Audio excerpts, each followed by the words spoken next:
All right, Calculus 30 is 7.4, number 9. So here's the worked out question here, and the answer as well. So I'll let you just have a look at this while I just quickly go through it. So the kite is 40 meters above the ground, so there's 40 right there from the kite to the ground, and that's going to be at a 90-degree angle to the ground, right, the altitude. It moves horizontally at a rate of 3 meters per second. So horizontally, that's going to be a rate of change in the horizontal direction. So we're going to need to let this part be x, and this is going to be x prime is going to be 3. Okay?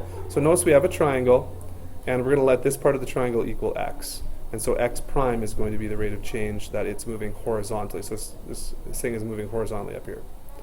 At what rate is the angle between the string and the horizontal, so that's theta right here, the string of the kite and the horizontal, at what angle is this decreasing when 80 meters of string has been let out? So you're down here and you're letting string out constantly. So the kite is really rising, and it's actually it's not rising, it's staying at 40, but it's moving away from you as the string lengthens. And so this is the question. So we've got x prime is 3. We've got theta prime, that's the rate of change here, is what we're trying to figure out. And then the condition, or the point in time that we're interested in, is when 80 is right here. So when the kite string from here to here is when that's at 80.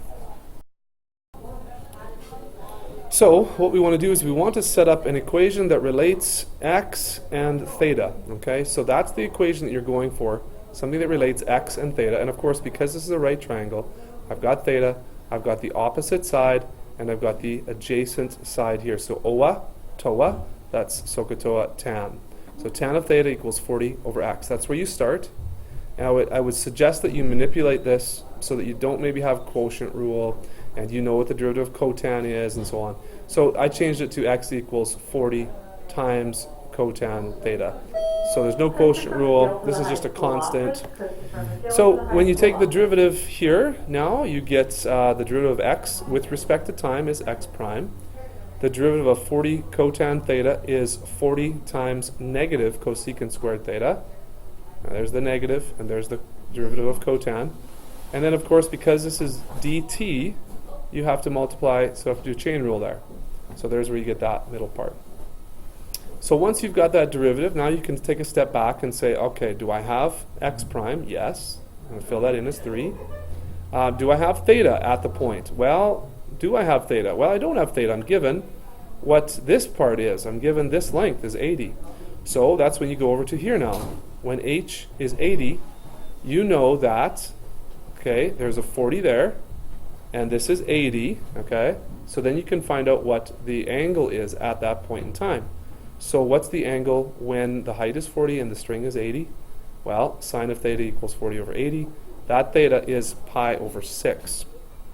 And so that's where you put pi over 6 in for theta there. So you have x prime, you've now calculated theta, and you can solve for theta prime. That's what you're trying to solve for in the question. So when it's all said and done, manipulating this to get theta prime, evaluating this, remember cosecant, your calculator cannot do cosecant. Your calculator can only do sine, cosine, and tangent.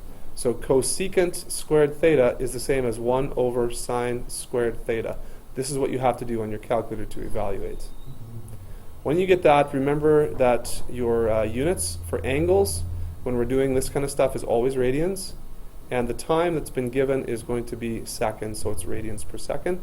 And it's negative, it is decreasing, so make sure you include that in your answer. So negative 0.02 radians per second is how that angle is decreasing as the string is being let out. So that's 7.4, number 9.